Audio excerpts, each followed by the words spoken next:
নমস্কার সুপ্রিয় সুধী, আজকে শুদ্ধ গীতাপাঠ চর্চা সিরিজের ৪৬তম ক্লাস। আজকে আমরা শিখব শ্রীমদ্ ভগবদ গীতার প্রথম অধ্যায়ের ৪৬ নম্বর শ্লোকটি।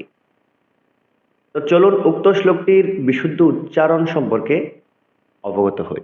ইয়াদি মামা প্রাতিকারম, প্রাতি তি বলতে হবে দীর্ঘস্বর।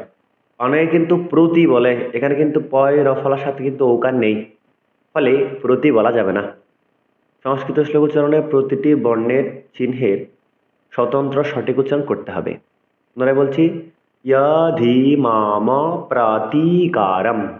৮, কেননা উক্ত শ্লোকটি অনুষ্টুপ ছন্দে রচিত। অনুষ্টুপ ছন্দে রচিত সকল শ্লোককে পাঠ করার ক্ষেত্রে ৮ অক্ষর পরপর ছেদ দিয়ে পাঠ করতে হবে। শ্রীমদ্ ভগবদ গীতায় এইরূপ অনেক শ্লোক আছে যে দুই চরণে শ্লোক শেষ, কিন্তু আমরা তো দুই চরণে বিভক্ত করে পড়তে পারবো না, কেননা প্রতিটি ছন্দের নির্দিষ্ট বৈশিষ্ট্য রয়েছে।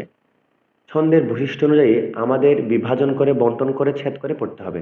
যেইরূপ অনুষ্টুপ ছন্দের বৈশিষ্ট্য অনুসারে প্রতিটি শ্লোককে 4টি ভাগে বিভক্ত করে পাঠ করতে হবে, অর্থাৎ ৮ অক্ষর পরপর ছেদ করে পাঠ করতে হবে। তো এই ক্ষেত্রে অনেক শ্লোক দুই চরণে বিভক্ত রয়েছে, সেক্ষেত্রে আমাদের ৮ অক্ষর দেখে বন্টন করে ভেঙে পাঠ করতে হবে। ঠিক এইরূপ এই শ্লোকটিও ইয়াধি মামা প্রাতিকারম, আমরা মর স্থানে ভেঙেছি, কেননা মর স্থানে অষ্টম অক্ষর হয়েছে, এবং আমরা জানি ম একটি ব্যঞ্জনবর্ণ, ময়ের ভেতর একটি অশব্দ নিহিত রয়েছে, অর্থাৎ মহাসন্ত আর অযোগে হয় ম। এই জন্যই আমি মহাসন্তকে পূর্বের ছত্রের সাথে যুক্ত করে এবং অকে পরের ছত্রে রেখেছি। আশা করছি আপনারা বুঝতে পেরেছেন। আমি আবার পুনরাবৃত্তি করার চেষ্টা করছি। ইয়াধি মামা প্রাতিকারম ৮, পরবর্তী অংশে যাচ্ছি। অশস্রম শস্র পানায়ঃ ৮, অশস্রম শস্র পানায়ঃ ৮। ছন্দের গঠন অনুসারে বিসর্গ যখন কোনো শ্লোকের পরে থাকবে, আমরা সেই বিসর্গের জন্য হ উচ্চারণ করতে পারি। ছন্দের গঠন অনুসারে অনুসার, বিসর্গ, লুপ্ত অকার, রেফ এগুলো কখনো অক্ষর হিসেবে গণনা হবে না, কিন্তু আমরা উচ্চারণ করব। পুনরায় বলছি, অশস্রম শস্র পানায়ঃ ৮। হয়তো আমার আলোচনা বিশদ হয়ে যাচ্ছে, আপনারা ধৈর্য সহকারে অবলোকন করার চেষ্টা করবেন। চলুন পরের অংশে আছি। ধার্ত, ধা মহাপ্রাণ, ধার্ত রাষ্ট্রা রানে হান্নিউহু। হান্নিউহু আপনারা হয়তো স্ক্রিনে দেখতে পাচ্ছেন, এখানে হান্নিউস্ট রয়েছে, অর্থাৎ হান্নিউর পরে কোনো ছেদ নেই, ফাঁক নেই। হান্নিউর পরে দন্ত সহিত রয়েছে।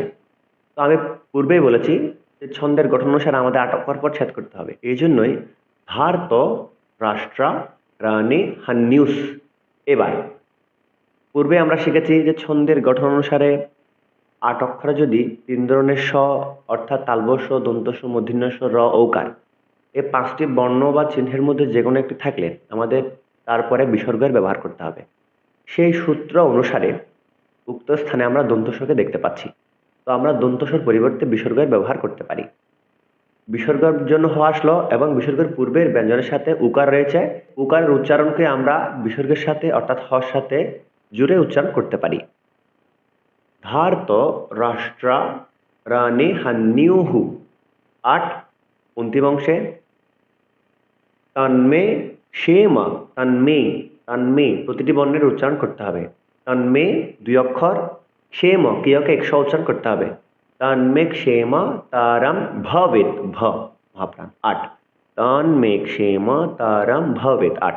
উক্ত শ্লোকটি পাঠ করে প্রথম চরণটি পেয়েছি ১৬টি অক্ষর, দ্বিতীয় চরণটি পেয়েছি ১৬টি অক্ষর, অর্থাৎ অনুষ্টুপ ছন্দে রচিত সকল শ্লোক ৩২ অক্ষর নিয়ে গঠিত থাকে। আশা করছি আপনারা খুবই ভালোভাবে বুঝতে পেরেছেন। চলুন উক্ত শ্লোকটি শুদ্ধিয়ে পাঠ করার চেষ্টা করি। ইয়াধি মাম প্রতিকারম অশস্রম শস্রপাণয়ঃ ধার্তরাষ্ট্রারণে হান্নিউহু তন্মে ক্ষেমতরম ভবেৎ। সুপ্রিয় সুধী, আমার এই আলোচনা আপনাদের কেমন লেগেছে, শিখতে পেরেছেন কিনা অবশ্যই জানাবেন।